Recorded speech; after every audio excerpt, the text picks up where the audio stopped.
This is when some of the most avid students of the British propaganda, that is Joseph Goebbels and Adolf Hitler, had, and I'm not being facetious, Hitler says in Mein Kampf that he learned a great deal from the British propaganda in World War I. The Nazis were about to attack Poland, okay? William Shirer of CBS News was over in Berlin. He was stationed there as a CBS newsman, and he kept a diary, the Berlin Diary, which he ended up having to smuggle out of Germany and had published, a huge bestseller. And I want to read you his entry for August 10th, 1939. How completely isolated a world the German people live in. A glance at the newspapers yesterday and today reminds you of it. Whereas all the rest of the world considers that the peace is about to be broken by Germany, that it is Germany that is threatening to attack Poland over Danzig, here in Germany, in the world the local newspapers create, the very reverse is being maintained. Not that it surprises me, but when you are away for a while, you forget. He'd gone away and he came back. What the Nazi papers are proclaiming is this, that it is Poland which is disturbing the peace of Europe. Poland which is threatening Germany with armed invasion, and so forth. This is the Germany of last September when the steam was turned on Czechoslovakia. And if you go back and look at his entry for the year before, he's seen the same thing before the German invasion of, or seizure of Czechoslovakia. Now he quotes some headlines. Poland, look out, warns the Berliner Zeitung headline, adding, answer to Poland, the runner amok against peace and right in Europe. Or the headline in Der Führer, daily paper of Karlsruhe, which I bought on the train. Warsaw threatens bombardment of Danzig. Unbelievable agitation of the Polish arch madness. This is what he says. For perverse perversion of the truth, this is good. You ask, but the German people can't possibly believe these lies. Then you talk to them. So many do. Okay, I think there's a lesson in this for us, living here today, to illustrate the relevance of that harrowing anecdote of life under Dr. Goebbels' press regime. I'm going to read you from a piece that came out in the New York Times on June 2nd, 2016. A top aide to Assad takes Syria's case to a U.S. audience.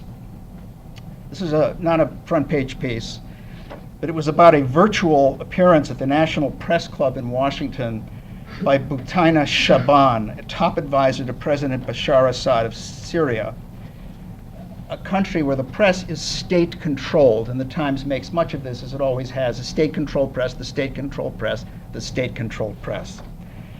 Now, I assume that in Damascus, where the press is state-controlled, a high White House official could probably attend an anti-terrorism news conference, which is what this is, and talk to Syrian journalists unmolested. But that wasn't the hearing that Dr. Shaban got at the National Press Club. Quote, the Obama administration reacted with alarm to word of her nearby appearance via Skype, with a State Department spokesman calling her a propaganda mouthpiece for Assad. Okay, so the piece sets up a kind of a filter through which we read about the event and through which we understand this member of Assad's government. Now, the piece points out that the event was tumultuous, her brief speech followed by an extraordinary and at times contentious 1-hour question and answer session with journalists and others, at one point nearly devolving into chaos. You kill innocent people, a person who was not identified shouted as the room erupted in jeers, and a moderator called for security. The person was not detained. So you can kind of picture the atmosphere here, right? Okay, now, the description of her, interesting. She bristled at questions about acts her government or close associates are suspected of committing, including the use of barrel bombs to kill civilians. I'm going to read that sentence again. She bristled at questions about acts her government or close associates are suspected of committing, including the use of barrel bombs to kill civilians. Now, I don't have to list for you examples of similar atrocity campaigns that we've read about in the Western press. Aleppo, various chemical gas attacks, the crematorium. Did you read about this in the Times recently? The huge, it's like, Buchenwald or Auschwitz, right in the middle of Damascus, burning up the bodies of all these Syrians. There are many of them, and you would not know, this is the important point, you would not know from reading the New York Times or any of its affiliates in the US press, or from watching CNN or MSNBC or listening to NPR, you wouldn't know, for example, that the barrel bombs meme was meticulously demolished by Robert Parry of Consortium News. As indeed. Wait a minute, sir. Are you denying Hang on. Just a minute. Are you denying that Assad's regime has dropped barrel bombs on its people? Just a minute. He's talking about a specific instance of barrel bombs. I'm talking about it. No, I will answer you. I will answer you. I really would like to know. Stop. I'm a professor at Fordham. Well, I'll go I'm not going to wait for that, I'm sorry, but it's something like this. 300,000 people have been murdered by that regime.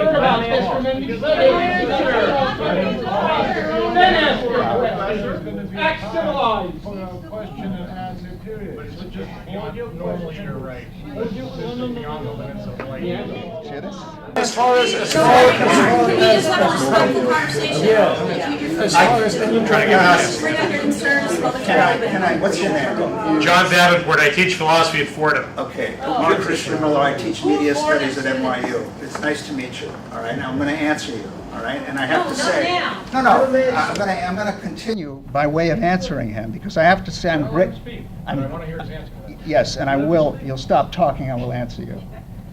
I'm grateful for your interruption, because you have actually helped me to demonstrate my case. These stories infuriate people. Yeah. Exactly. They infuriate people by design. Now, whether or not, listen to me, don't smirk, don't shake your head. You can't listen. You can't listen to what I'm saying. But perhaps, Let him speak! Let him speak! You're being disruptive at this point. Either let the man speak or please leave. We're not your students, okay? Okay. These stories are infuriating by design, okay? You say you get your news from the BBC. Well, the fact is that the BBC, PBS, NPR, the New York Times, the Washington Post, CNN, MSNBC, they all get the same story from the same source. Repeat them, and the stories are infuriating. Now, I'm sure that even you will agree that if there is argument over the authenticity of that claim, it should be mentioned in a newspaper of record. Okay.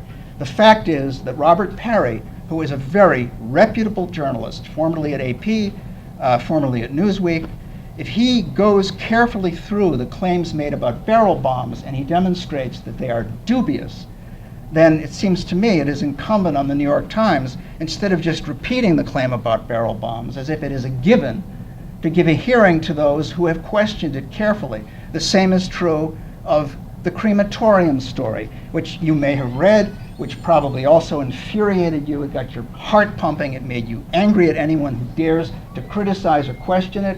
But Rick Sterling, another investigative reporter, did the same thing with the story of the crematorium in Consortium News. He very carefully analyzed the Amnesty International report that revealed that or made that allegation, and he found that Amnesty International departed from its own extremely careful research protocols in coming up with that claim about the crematorium. They did not follow their own rules for doing a thorough, careful, scholarly job of actually verifying those claims, which all seem to have come from interested parties. And if you read the New York Times article about the crematorium carefully, as a professor of philosophy I'm sure would do, you'll see that it is very thinly sourced, a lot of anonymous sources, some jihadist sources, and it is an extremely lurid piece full of references to the smell of burning hair and so on. But when you search the piece for some kind of solid evidence that bears it out, you can't find any, okay? You have to go back and read the Amnesty International report.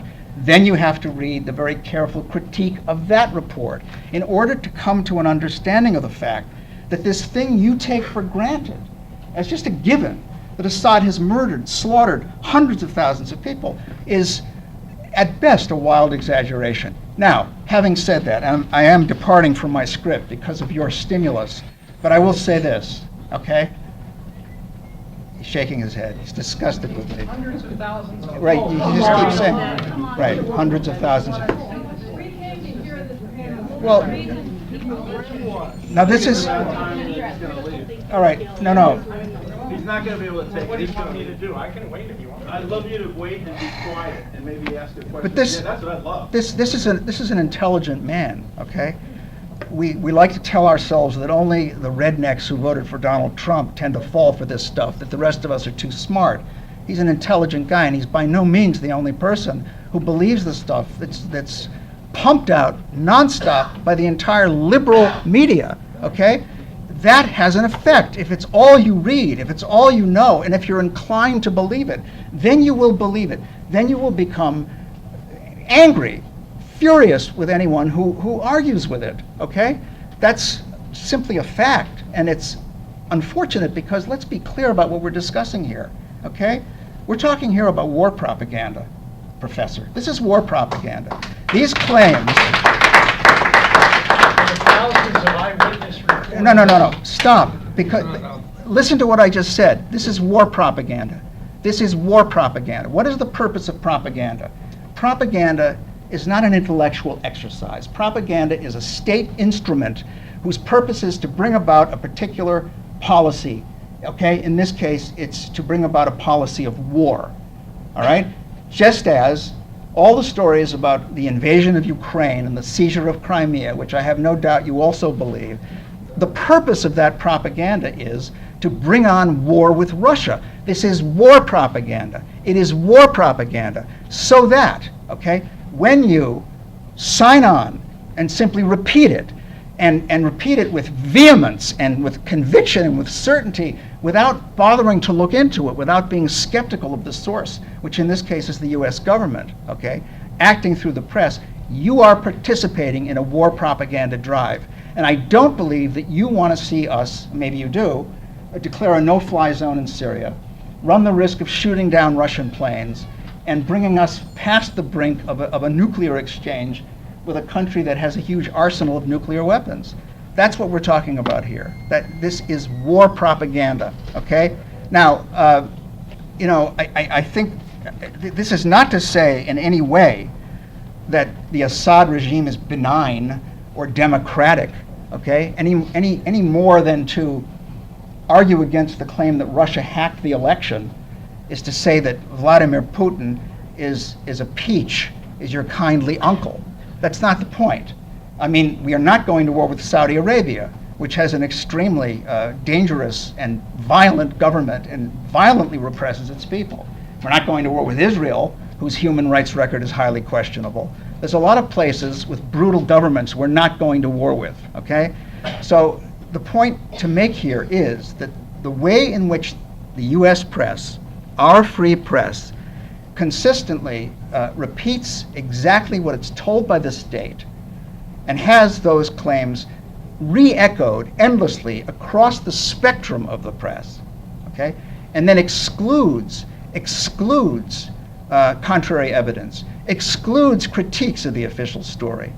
In doing that, okay, it actually creates a kind of unanimity or uniformity of opinion that's directly comparable to the way the Germans responded in Berlin to everything they saw their newspapers say. I mean, not everybody has the time or the inclination to go around and read outside the boundaries of the official narrative. I mean, I'm a professor of media studies, so it's my professional obligation to go and do this and teach my students how to do it too. Don't simply believe what you read and hear just because the state said that it's true. And all these reports about Syria fall into that category. Yeah, let's not get run down the same road we were run down in 2002, 2003. Well, It's the same plan. Let him finish. That's actually, well, he's making a very good point, and then I should stop after this. I had much else to say, but Professor, I'm grateful for the interruption, and I hope the audience is grateful for it too, because it was a productive interruption. You know, Hitler said that the receptivity of the masses is limited and their intelligence is small, but their power of forgetting is enormous. Okay? I don't often quote the Fuhrer, you know, it's not my favorite author. But he knew what he was talking about. The people's power of forgetting is enormous. Now, we can't expect people to remember what happened in World War I. I mean, that to us is a comic memory from long ago when everybody moved real fast, you know. We can't expect people even to remember the Gulf of Tonkin resolution that led to an enormous expansion of the war in Vietnam, and it was based on a lie, okay? That North Vietnamese gunboats had attacked American military forces. That was a lie. We can't expect people to remember something decades ago. We could, however, expect people, thinking people at least, to remember what happened in 2003 when we were told about the weapons of mass destruction. And when, let me add, there was the biggest anti-war march in human history all over the planet. Unprecedented numbers of people turned out and marched against that war. But maybe, if we can't expect people to remember something that happened in 2003, we can expect them to remember something that happened in 2013 when we were suddenly told that there was a sarin gas attack on the Syrian people by Assad's government. Barack Obama hesitated to invade, as he had promised he would, if Assad crossed that red line. And what happened? Seymour Hersh revealed that that gas had been used by the rebels who had gotten it from the government of Turkey. Not a single U.S. outlet would take that story by our most eminent investigative journalist. He had to publish it in the London Review of Books, okay? About 8 months later, that story was confirmed in every detail by the leading daily paper in Turkey, Zaman. Their investigative team looked into it, and it's true, Hersh is right. Assad's government did not commit that atrocity. It was the rebels. It was what we call a false flag, okay? Can we not remember that? That's not that long ago. But sure enough, the gas attack, or whatever it was, in Idlib recently, right, just a few months ago, people start screaming about, this is just like 2013. You know, even the journalists in the Times are saying this is just like 2013, even though the Times itself had dropped the claim. They had a list of Assad's atrocities with the Idlib coverage, and the 2013 attack was missing from the list. So they had kind of retreated from that because it was a little bit embarrassing to them that Hersh had shown it was bogus. Nevertheless, for propaganda purposes, it still served, okay? And the tragic thing about this, aside from the indescribable tragedy for the Syrian people, is that this time there is no huge outpouring of anti-war protest, okay? This is on the left. The left has bought into this. The White Helmets, the White Helmets is a propaganda masterpiece that cost about $100 million. It has been meticulously demolished by several journalists, including Vanessa Beeley, who's written, I think, a dozen pieces on it. John Pilger recently did a terrific interview about the White Helmets. The White Helmets is a jihadist enterprise, okay?